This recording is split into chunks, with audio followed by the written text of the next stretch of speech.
Hello and welcome to the garden. Well, the weather in the last few days has certainly changed and it looks like the cold period is behind us now.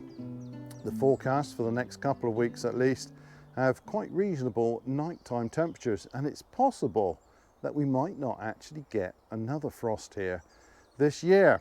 Well, of course until the autumn, but we might have had our last frost already. I'll have to wait and see how it's going to look for the end of April, but it might be that we can get an early start to planting up the greenhouses and polytunnel with the peppers and chilies, aubergines and tomatoes. They were delayed a bit last year because the spring was really cold. But anyway, with that warmer weather, I think it's now a suitable time for me to start some parsnips. I'm also going to do a couple of rows of carrots outdoors. Sometimes I start those in pots or do some undercover. I haven't done that this year. So I will get a couple of rows going today. Now, parsnip is sometimes a tricky little fella. Germination can be poor, and there are a couple of important points, I think. The first is to use fresh seed. Of all the crops in the garden, parsnip seed is, I think, the very worst for viability, and you don't want to use old seed. It's just not worth it. Parsnip and carrot also, to a lesser degree, they do not keep, and they take quite a long time to germinate. So if you see anything after 2 weeks, that's really good going. 3 weeks would be about normal for carrot and parsnip, and you know, at 3 weeks you'll be wondering whether you might have a problem, and at 4 weeks maybe you'll look at it and go, well, okay, nothing's come up, I need to re-sow. But at that point you're a month behind, so there's really no point in risking old seed, I think, for parsnip, unless you are germinating those seed on some damp kitchen towel or something like that. But I don't do that. I just sow my seed direct, and for that reason I'm only going to use fresh seed. Another problem with parsnip is there's always that temptation to start them too soon, and germination can take place at quite a low temperature for parsnip. But the problem is it's so slow that if you put it into cold, wet soil, in all likelihood, the seed are going to rot before they get a chance to germinate. So that doesn't help. You've got to wait until conditions are warm enough for reliable and consistent germination, so that you don't lose all of the seed you just put in the ground. And now, looking at the temperatures, we've had a few warmer days and things are looking okay now, so I think it's quite reasonable to start the parsnip, at least here. But if you're in a colder part of the country and the soil is still cold and wet, sowing parsnip is not a good idea. And yeah, it does take them quite a while to develop a decent root, but I actually started these towards the end of April last season, and the roots they produced were enormous. So that's another thing, giving them plenty of space to produce good sized roots. In the past I have mostly sown in drills in the old fashioned way, and then thinned the seedlings out later, and that's okay, but I think you probably tend to have them, even after thinning, a bit too close together.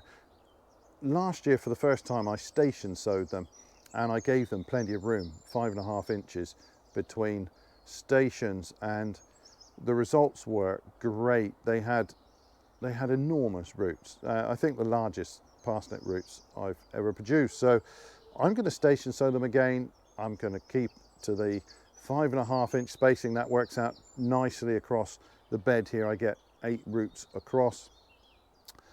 I think last year I did 8 rows. I'm only going to do 6 this year, and I'll do 2 of the carrot.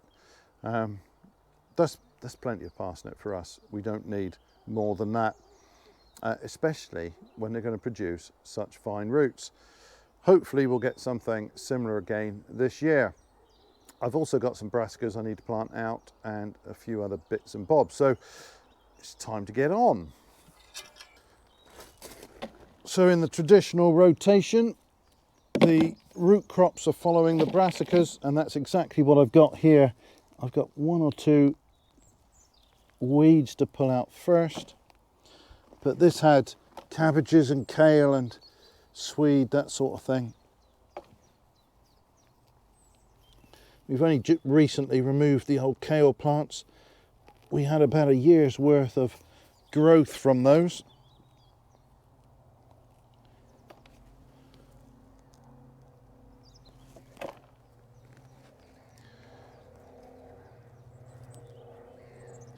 So this soil last saw some compost before those brassicas were planted, and that means this is not going to be too rich for the root crops. I think that is going to be ideal. So I'm not going to add any extra compost, no extra feed, not for the roots. They don't need it, they don't want it. This doesn't need much attention now, just a quick rake over.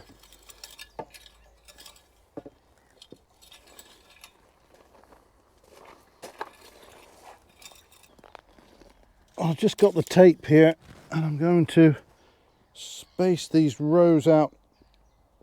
I use my usual spacing here of, I think, 10 inches apart, so about 25 centimeters. And where am I? There we go.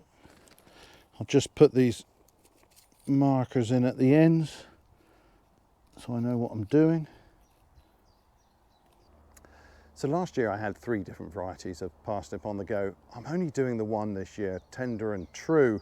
Not for any particular reason, except there's 1,600 seeds in that packet. I'm going to be throwing most of that packet away anyway. Not really any point in having 3 different varieties going. So I think from now on I'll just do one variety each season. The carrot I'm sowing today is Touchon. It's my old favourite. I grew that last year as well.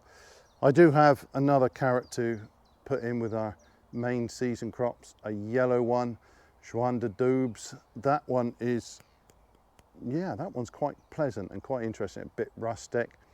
It's yellow rooted, sweet and very tasty. So I will do some of those later, but today it's just the Touchon. Right, planting. So I'm station sowing these. I will sow a pinch in each position, somewhere between 3 and 5. 3 is probably enough, but I want to make sure that I do get germination here. So I'll just take out a small hole at each position, not too deep. I've got quite a lot of junk on the surface of my soil here from the sort of fairly bulky organic matter that I put on. It's not exactly a fine tilth. This is proper soil. It's not compost. So there's plenty of sort of rough junk on the top here, and I want to get below that level to set these seeds. And I will come along and thin those later. I seem to be getting about 4 per hole, that's fine. And then I'll just cover those up, and that's it.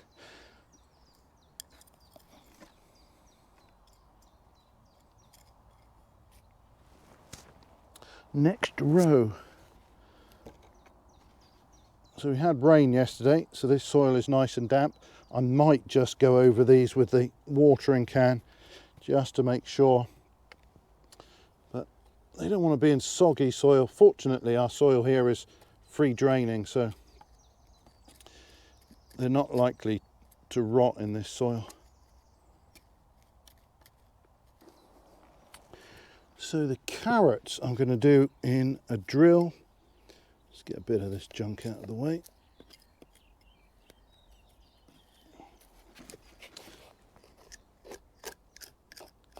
So I'll just scratch out a shallow drill here.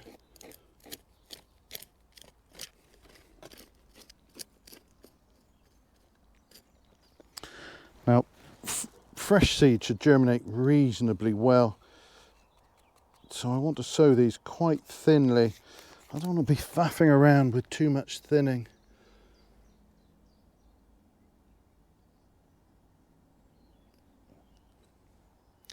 Now these will give me my first crop, so they don't have to be particularly big roots. I'm dropping 1 or 2 seed per inch there, not more than that. And we'll see what happens. With a bit of luck, I might not need to thin these at all. That would be nice. So, I'll just cover those back over. And that's done.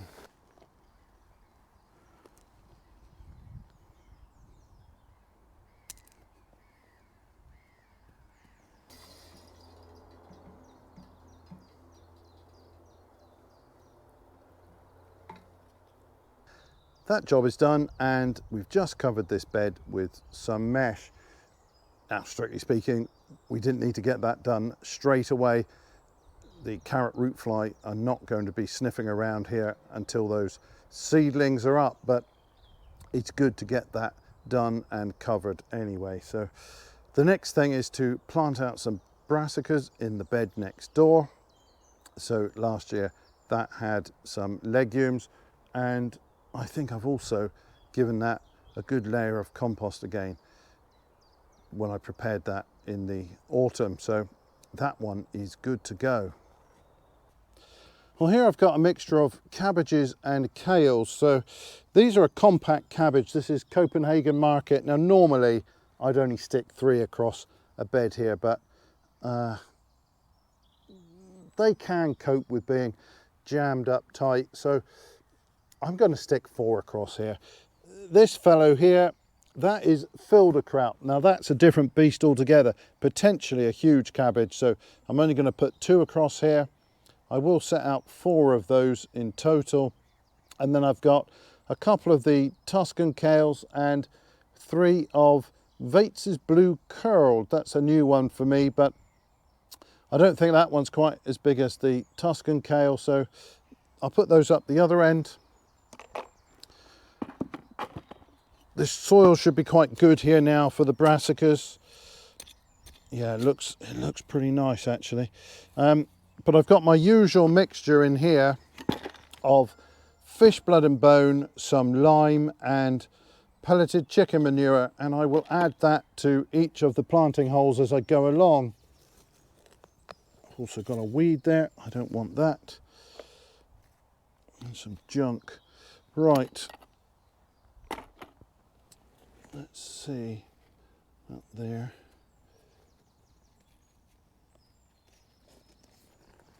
These are not my best brassica seedlings, that is for sure, but they should be all right. So I will take out a larger hole than I might otherwise do. Copenhagen market is a great cabbage. It's compact, it's quite quick growing, really good quality heads. Right, now a handful of this mixture here.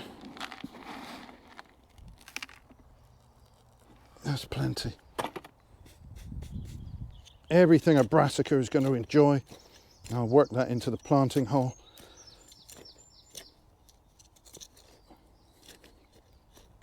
And then pop these in.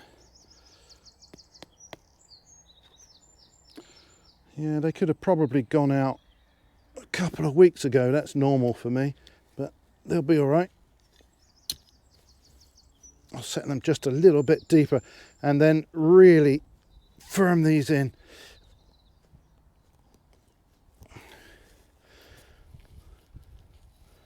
Yeah, should be happy in there. Right.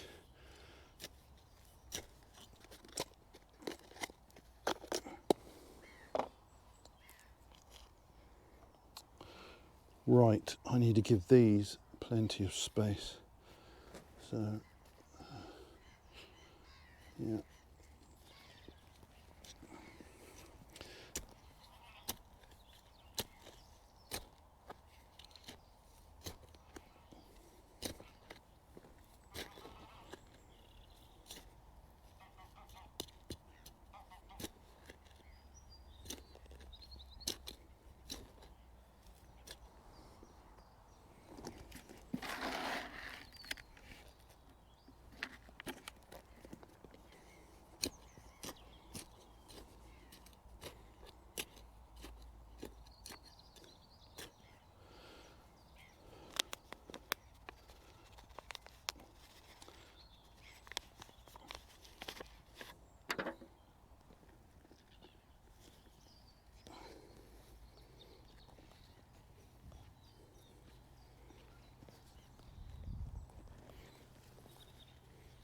These are leaning over slightly, but I'll set those a little bit deeper and throw them in. And I'm sure they'll pick up and be fine. You can already see from the sort of growth here that this is a big old cabbage.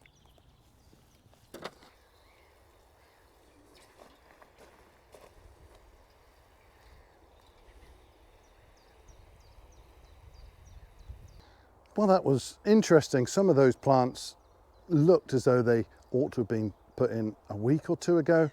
Others had root balls that were just about perfect for planting out, and one or two of them, the Tuscan Kale for example, looked like they could have sat in that pot for at least another week. So quite a mixed bag. They were all sown at the same time, but of course growth rates do differ. Now last year I was a little bit silly because I sowed two varieties of cabbage. It was Copenhagen market again and Brunswick, and I sowed them at the same time, quite a few of them, and the mistake there was that both of those mature at more or less the same time. I think the Brunswick may be just a little bit slower, but they're more or less the same. So I had a huge amount of cabbages all at the same time, which is not what you want at all. This time I've got those 4 Copenhagen markets planted pretty close together. I can take those when they produced nice small heads there. The Filderkraut is a lot slower growing, or at least will grow over quite a long period if you allow it to, and will make an enormous cabbage potentially. So they will crop quite a bit after the Copenhagen market, which is absolutely ideal. So I've got the cabbages and the kales in place. I'll put back the butterfly net that was already over this bed because of the brassicas at the other end. That wasn't to keep the butterflies away, although it will do that job soon enough. That was to keep the pigeons off of my, what is that I've got? Wheeler's Imperial, I think, down the other end, the spring cabbage. They're doing quite nicely. They're just starting to heart up. I'll give you a quick look. I'll have to film this bit through the mesh, I'm afraid, but so you can see those cabbages are doing quite nicely. And as usual for Wheeler's Imperial, it's a bit of a mixed bag in terms of size and shape. That one does tend to have a lot of variability in our experience. Not that that is a particularly bad thing in the kitchen garden, because if everything is uniform and consistent and is fit to pick at the same time, that doesn't really help in the kitchen. These will happily mature over a period of some weeks, and yeah, it's just what you want. Now you could take those of course as spring greens. If I were going to do that, I would probably put them a little bit closer together, but you can also then let them heart up. Now it's quite a versatile cabbage, that one. Very good for spring greens and as a cooked vegetable, but also excellent raw. So yeah, I'm looking forward to those. So my next job is to plant out these broad beans. I've got these in the deep cell trays, and these are great. They produce really fantastic root systems. This is a dwarf bean, the Sutton, and just like last year, I'm going to plant these along the back of the fence. They don't really need any support. They will flop over a little bit later, but they don't really need support, and they are immensely productive. If I plant them along the back of the fence here, they're not going to get in my way, and I'll have plenty of broad beans off of these later. I don't have a lot of room to work here, but let me just make a suitable hole.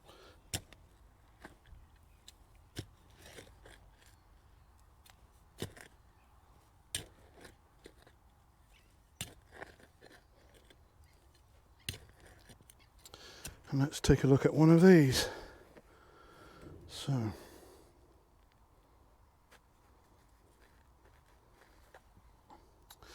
wow, that is a really nice root system there. There's plenty of it, but yeah, I'm quite happy with that. Nice little plant. I'm not doing anything clever here, just making a hole and shoving it in. I need to sort some of this weed out. That'll be fine, and maybe about that far apart will be all right. As usual, I'm in the border, so the ground is quite stony. Oh, yeah, I could lose that.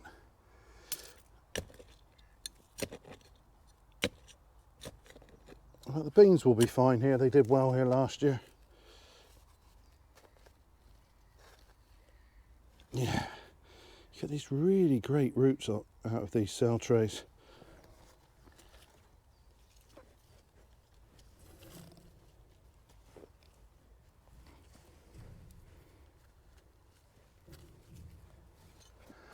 So I managed to get 22 plants along the fence there, and that should give me quite a nice crop. I've got a couple of spares, which is just how I like it, though I don't anticipate any problems with these at all. So next, the peas that I started in a gutter. I've just got 2 lengths of those. They are frankly a bit rubbish. Germination was poor, the plants look poor, it's all a bit pants, but I thought about just chucking them and starting again, but I think I will plant them out and see what comes of them. To that end, I have just put up this Heath Robinson frame. It's just a few canes and this this coarse plastic mesh. Now this is dead handy. That was actually left at this property many years ago by the previous owners, and it's coming quite handy. It makes a great mesh for peas and beans to scramble up, so I will use that. I just need to take out a couple of narrow trenches and drop those peas in there.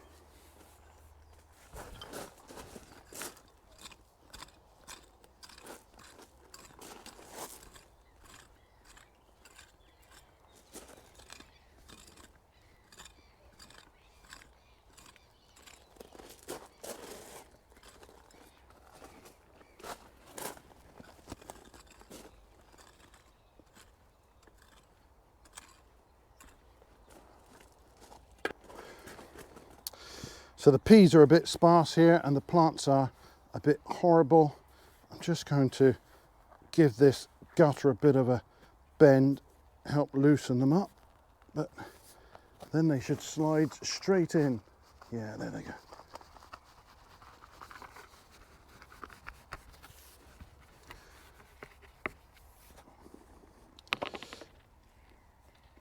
And I'll just fill in with a bit of this spare soil.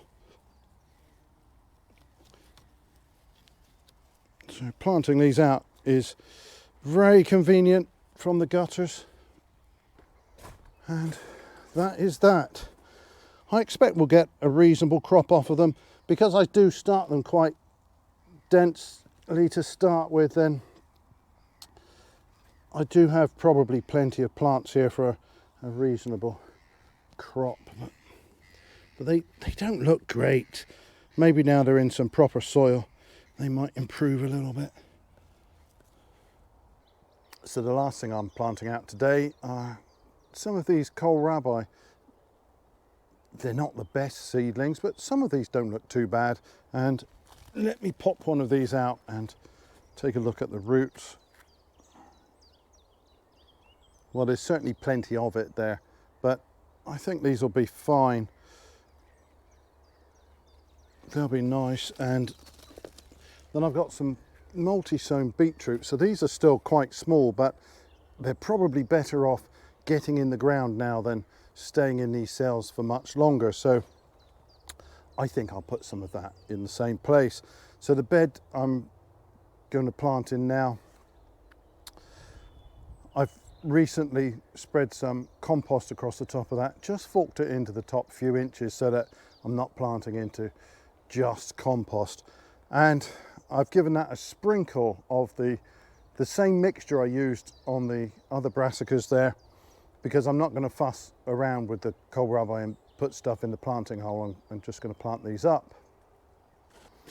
So the Kohlrabi can actually form quite large plants for the size of the bulb that you get. Well, it's not really a bulb, but that swelling at the base of the stem, that I only want that when it's fairly small. You can let them grow quite big, but I think they're better when they're small.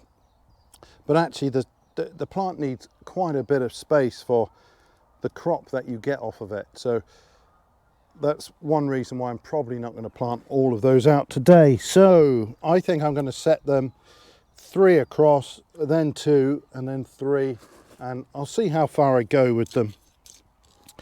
So the Hori is a good size for this.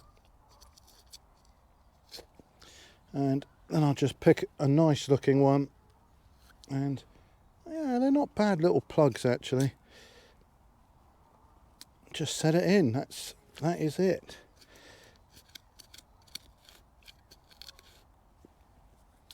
Boom, boom, boom. That one I like the look of.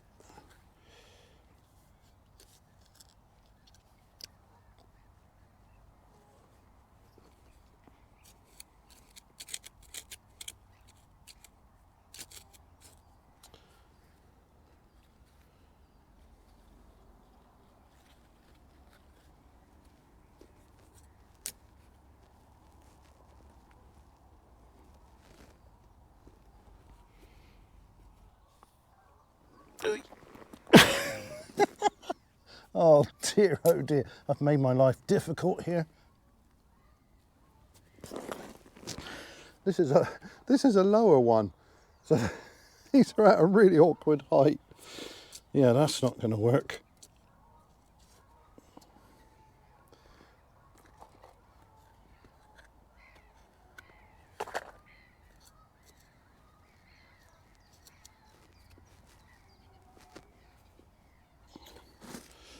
So next for the beetroot. Now these are multi-sown, but they're in quite small clusters. So 1, 2, 3, 4 or 5 across. I think I'm going to put 5 across. I tend to take them when the roots are relatively small. So oh, there's plenty of root in there.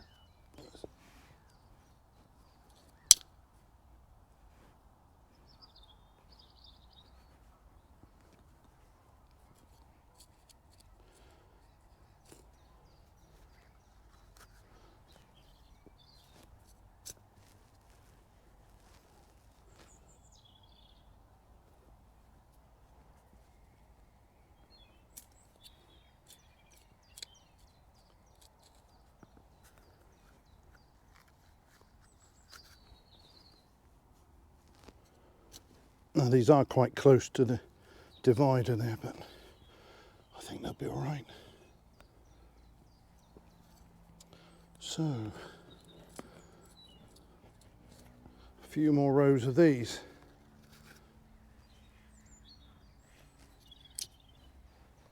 God, this cane is in a really awkward spot.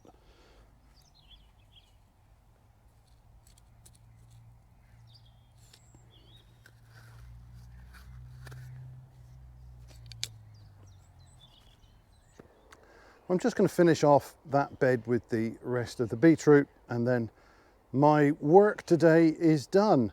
I will cover this with some more of the bird netting as to keep the pigeons off. They will ruin those overnight. We do have a very healthy population of big fat pigeons here, so if I left any of that uncovered, I don't think it would be there in the morning. Anyway, that is all for this video. Thanks ever so much for watching, and bye for now.